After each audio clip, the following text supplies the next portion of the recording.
Assalamualaikum warahmatullahi wabarakatuh.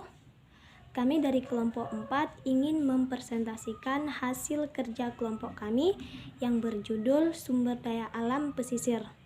Sebagaimana yang kita ketahui bahwasannya pengembangan wilayah pesisir dan kelautan dalam mendukung optimalisasi pemanfaatan sumber daya alam pesisir dan laut membutuhkan peran aktif masyarakatnya, terutama sekali yang bermukim di wilayah pesisir tersebut. Oleh karena itu, sejalan dengan strategi pengembangan wilayah pesisir dan kelautan, pemerintah daerah telah melakukan beberapa upaya lain, yaitu penyuluhan kepada masyarakat melalui tenaga penyuluhan lapangan dan media elektronik, pelatihan nelayan tentang pengenalan wilayah penangkapan fish ground, serta melakukan kampanye tentang konservasi sumber daya alam dan ekosistem laut di pesisir. Selanjutnya akan dijelaskan oleh teman saya. Baiklah, saya akan melanjutkan pembahasan dari teman saya. Jadi untuk sumber daya alam utama di kawasan pesisir itu ada beberapa contoh ya, seperti hutan mangrove, terus padang lamun, kemudian terumbu karang serta ekosistem di dalamnya. Contohnya itu seperti hutan mangrove. Hutan mangrove selain menyediakan satwa di dalamnya atau sebagai tempat penahan abrasi dan erosi, tetapi juga hutan mangrove kita bisa kelola untuk menjadi tempat wisata yang harapannya nantinya dapat meningkatkan perekonomian masyarakat di daerah tersebut. Kemudian contohnya lagi seperti terumbu karang. Terumbu karang juga merupakan tempat hewan-hewan laut yang hidup, dan juga tentunya hewan-hewan tersebut juga mempunyai nilai nominal yang dapat dimanfaatkan oleh masyarakat tersebut. Itu mengapa pentingnya kita, khususnya masyarakat yang hidup di wilayah pesisir, untuk menjaga serta mengelola agar kedepannya kawasan mereka, lingkungan mereka dapat meningkatkan taraf kehidupan masyarakat daerah pesisir itu sendiri. Terima kasih. Yang selanjutnya pembahasan akan dijelaskan oleh teman saya. Perkenalkan, nama saya Suci Arawati. Di sini saya ingin menjelaskan tentang faktor-faktor ekologis yang mempengaruhi tatanan kehidupan masyarakat pesisir. Nah, faktornya yaitu seperti gelombang laut, pasang surut air laut, perubahan musim, dan termasuk juga flora dan fauna yang menjadi suatu objek pencaharian serta budidaya oleh masyarakat pesisir itu sendiri. Nah, laut dan pesisir ini memiliki kawasan seperti ekosistem hutan mangrove, lamun, dan ekosistem terumbu karang. Nah, dari ketiga ekosistem ini memiliki keterkaitan antara satu sama lain dan memiliki potensi ekologis serta potensi ekonomi, terutama sebagai penyangga perikanan. Sekian dari saya. Assalamualaikum warahmatullahi wabarakatuh.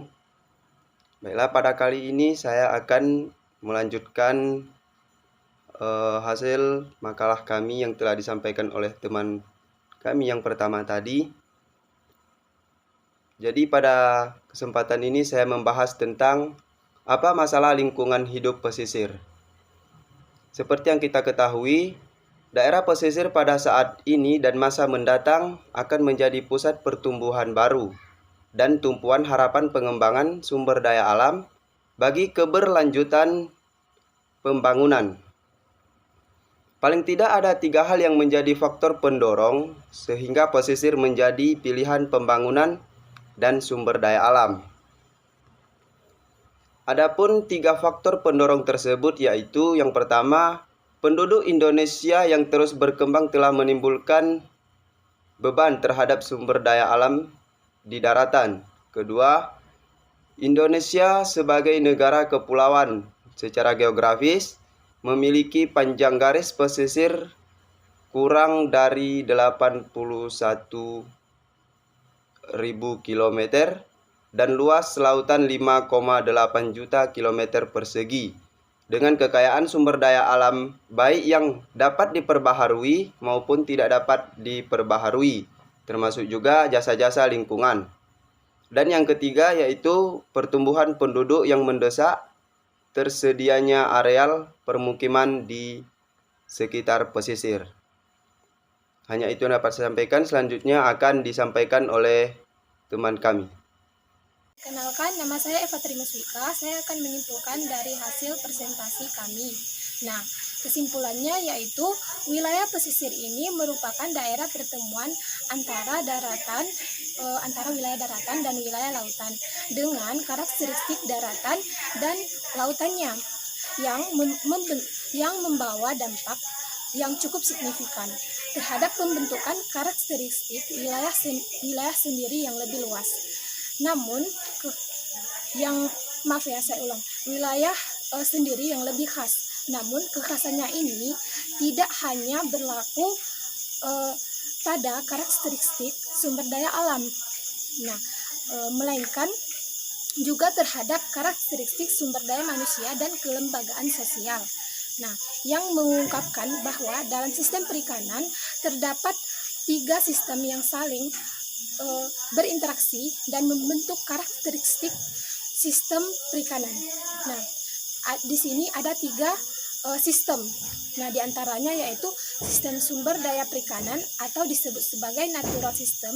Kemudian yang kedua yaitu sistem sumber daya manusia atau disebut sumber daya manusia perikanan atau disebut sebagai human system.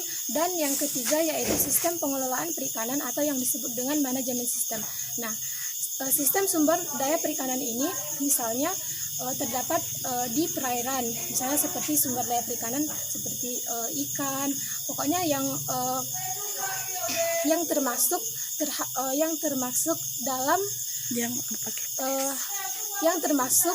dalam lautan. Kemudian yang kedua yaitu sistem sumber daya manusia perikanan. Sistem sumber daya manusia perikanan ini misalnya seperti para nelayan yang mengelola ikan di lautan. Kemudian yang ketiga yaitu sistem pengelolaan perikanan. Pengelolaan perikanan ini yang mengelola hasil atau sumber daya yang berada di pesisir pantai. Terima kasih. Sekian presentasi kami. Kami tutup dengan wassalamualaikum warahmatullahi wabarakatuh.